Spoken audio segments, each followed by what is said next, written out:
Shalom, selamat pagi. Hari ini kita akan merenungkan firman Tuhan 2 Timotius pasal 4. Mulai dari ayat pertama dikatakan, di hadapan Allah dan Kristus Yesus yang akan menghakimi orang yang hidup dan yang mati. Aku berpesan dengan sungguh-sungguh kepadamu demi penyataannya dan demi kerajaannya. Jadi ini bicara tentang sebuah akhir kehidupan. Bahwa pada suatu hari kelak di hadapan Allah dan Kristus Yesus kita semua akan dihakimi. Baik orang yang hidup, yang belum meninggal, dan yang sudah mati, sudah meninggal. Jadi penghakiman ini bicara tentang apakah nama kita tercatat di dalam buku kehidupan atau tidak. Jadi kalau kita tercatat dalam buku kehidupan ya kita ke surga.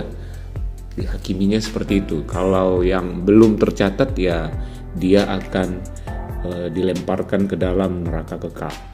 Nah, kalau sudah jelas kehidupan kita tidak dihakimi, kalau begitu apa tujuan hidup kita? Apa tujuan kita diselamatkan? Mengapa kita masih ada di bumi ini, ada di dalam dunia ini?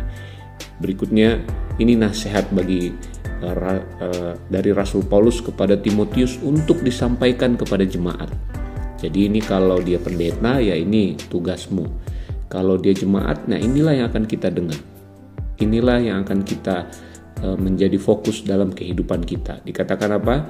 Beritakanlah firman, siap sedialah baik atau tidak baik waktunya, nyatakanlah apa yang salah, tegurlah dan nasihatilah dengan segala kesabaran dan pengajaran. Jadi tugas para pemberita firman, atau kalau kita kenal dengan pendeta atau penginjil atau pengkhotbah, harusnya adalah selalu siap sedia. Mau di mana saja baik atau tidak baik waktunya, nyatakanlah apa yang salah, tegurlah dan menasehati. Jadi ini tugasnya untuk menyadarkan selalu setiap orang percaya untuk hidup di dalam kebenaran. Nah, ini bukan soal sibuk dengan negur dosa, sadarkan orang dosa, bukan. Beritakanlah firman di sini bicara tentang menyadarkan identitas orang percaya. Kenapa?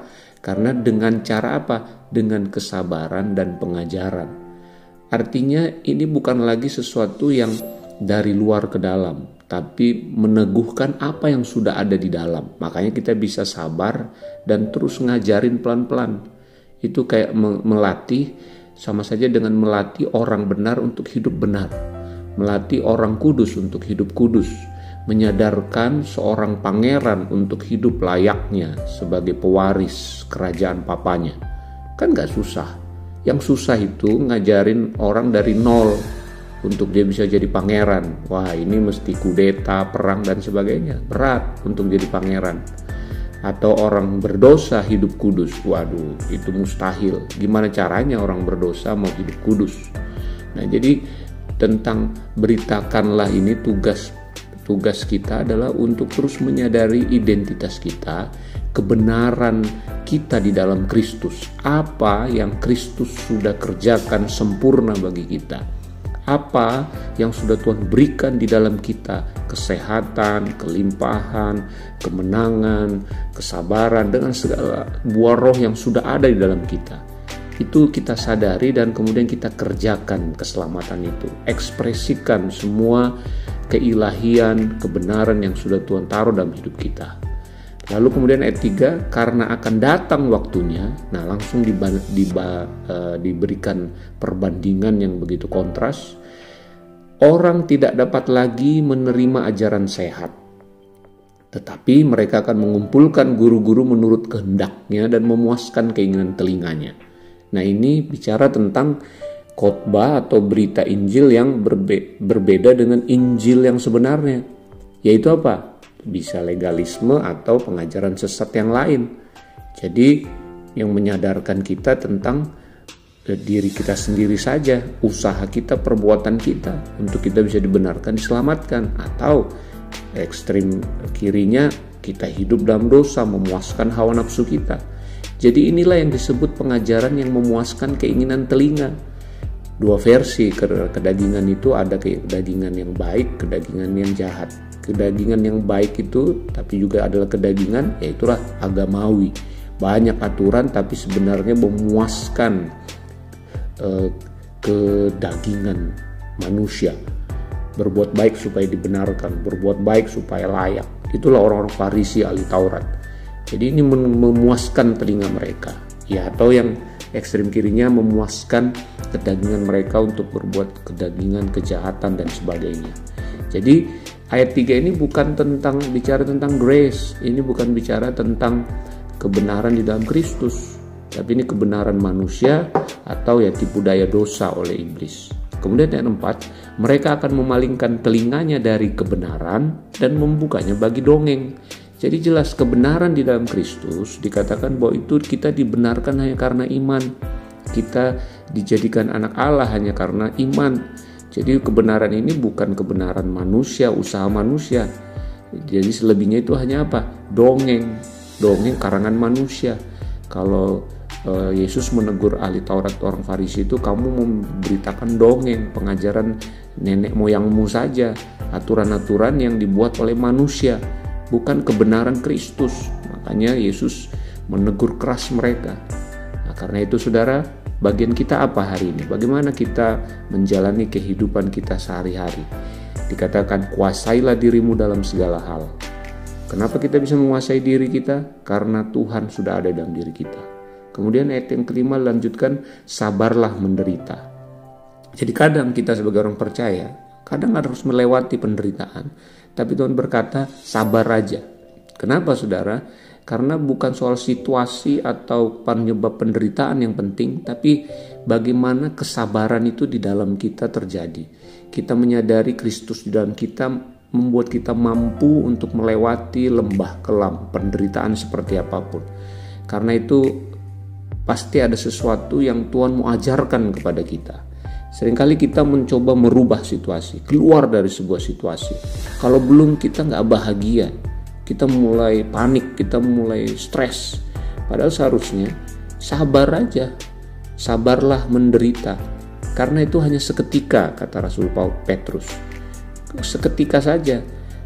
Dan setelah itu, yang Tuhan mau setelah kita melewati penderitaan itu, ada metanoia, pembaharuan akal budi. Kita belajar sesuatu, ada pemahaman yang baru, ada perubahan akal budi, pembaruan akal budi. Kita semakin mengenal Kristus dalam setiap situasi.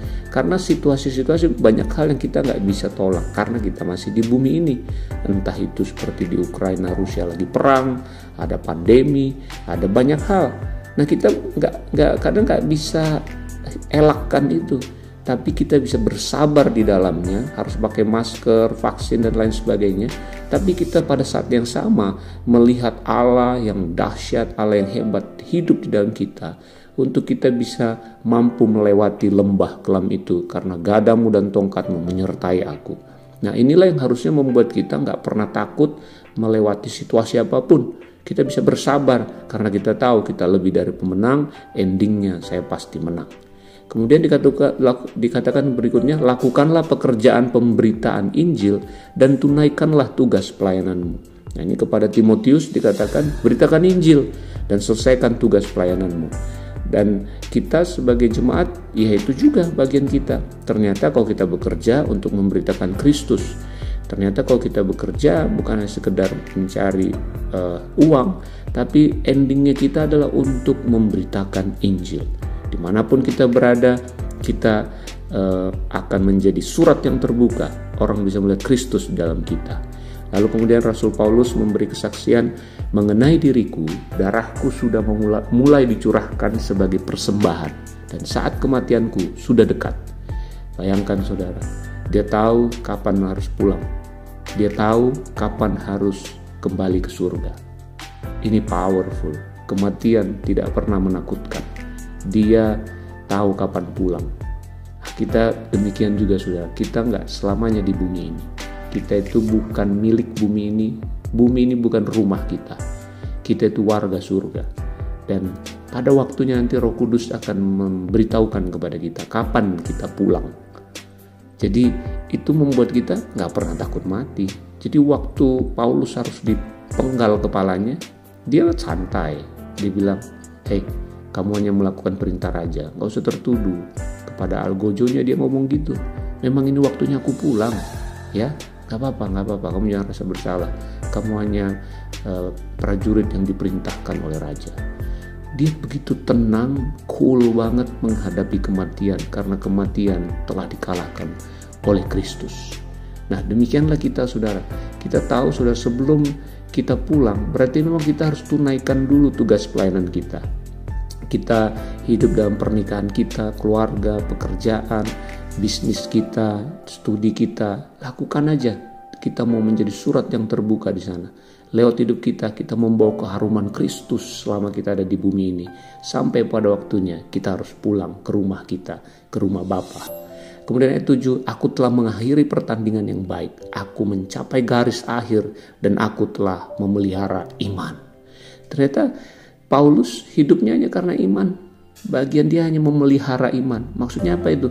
Fokus kepada kasih Kristus yang besar kepada dirinya. Karena iman artinya mempercayai Allah begitu mengasihi dunia ini sehingga ia memberikan anaknya yang tunggal.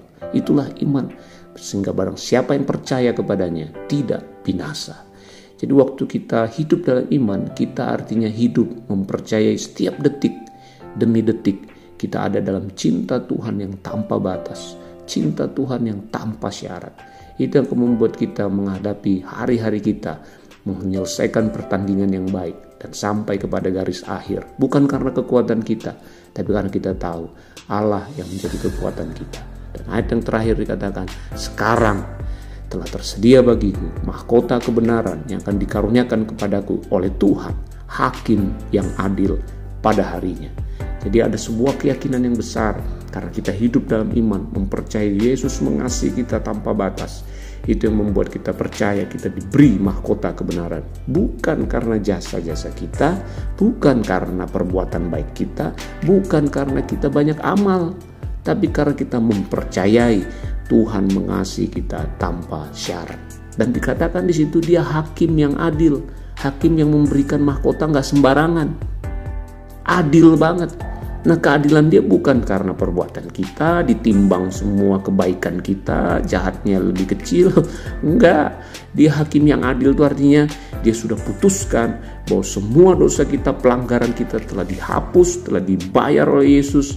Dan Yesus memberikan kita posisinya untuk kita bisa dibenarkan dan layak menerima mahkota kebenaran. Itulah alasan hakim yang adil membuat keputusan. Semua hanya tentang Yesus yang tinggal di dalam kita. Dan bukan hanya Rasul Paulus.